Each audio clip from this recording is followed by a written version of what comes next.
Tadi Ustaz kita bercerita tentang pengalaman beliau mendengarkan cerita dari guru beliau di Hadromo.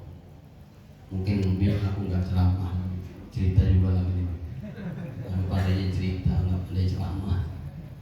Saya teringat dengan guru kami bilang gini, ada seorang, nama bahasanya agak kasar, seorang yang preman lah kita bilang, narapidana. Beliau ini tak kenal Tuhan, tapi agamanya Islam. Dia tak kenal sholat, dia tak kenal puasa, dia tak kenal siapa-siapa. Bahkan Nabi Muhammad pun dia tak tahu.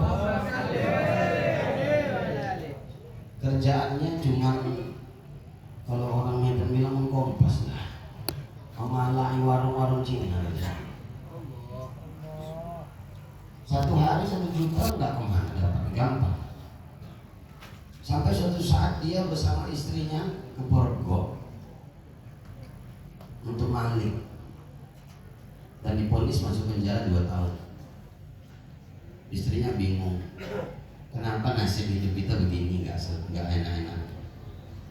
Sampai suatu saat seorang pendosa ini berazam dalam hatinya, Tuhan, andai dalam waktu dekat kau keluarkan aku dan kau bebaskan aku dari penjara ini, aku berjanji kepadamu akan hijrah.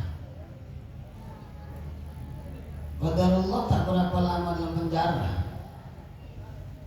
dia sama istrinya keluar dari penjara.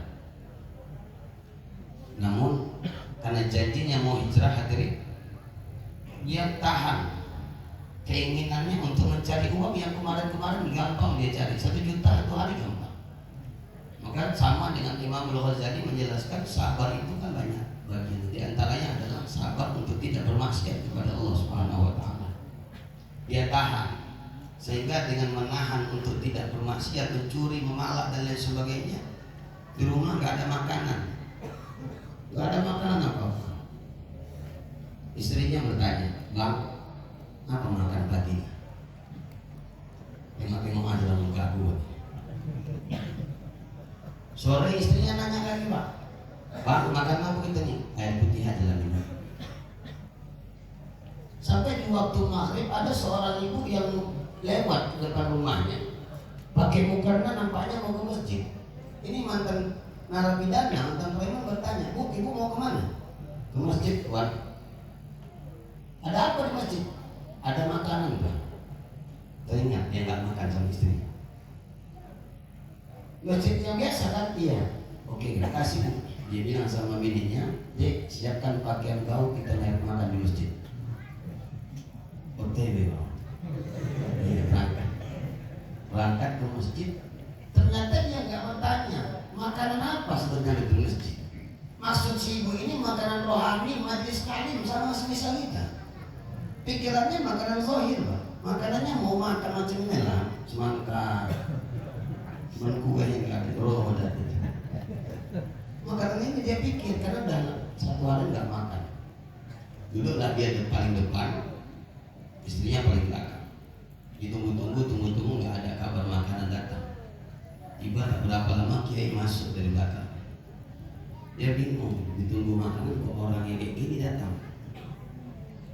Kiai itu menyampaikan satu ilmu aja, bahwa kunci bahagia dunia akhirat ada 2.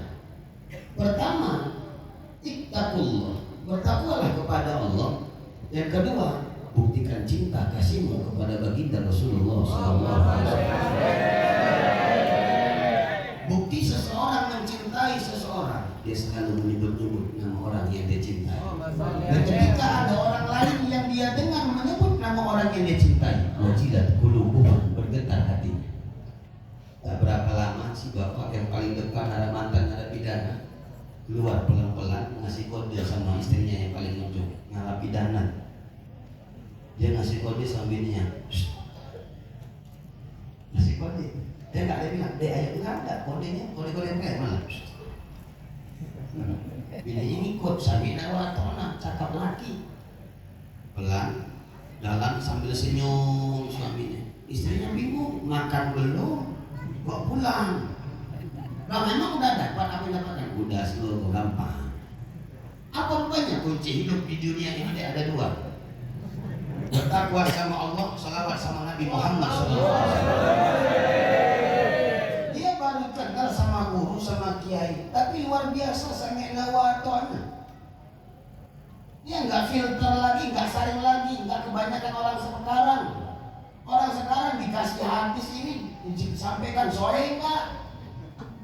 Orang sekarang buat ini buat itu, dalilnya mana? Dalil kepala gue dalil gitu. Sedikit kali betul gitu. Kalau hafal itu hadis dan teriak kali. Begitu kalau cakap peringatan. Nah, itu tadi apa kata beliau tadi? Banyak orang yang agak kepanasan dengan mulut-mulut kayak gini ya. Cuma satu makhluk Allah yang tak suka lahirnya Muhammad, Iblis. Yang tak senang dengan Nabi Muhammad lahir cuma satu, Iblis. Wah, gampang. Berarti ada orang yang nggak senang dengan lahirnya Nabi Muhammad, maulid lahirnya Nabi Muhammad, peringatan maulid Nabi Muhammad. Ponakan Iblis tuh, Pak. Ponakan Iblis tuh. Mungkin nggak dia, tapi karakternya.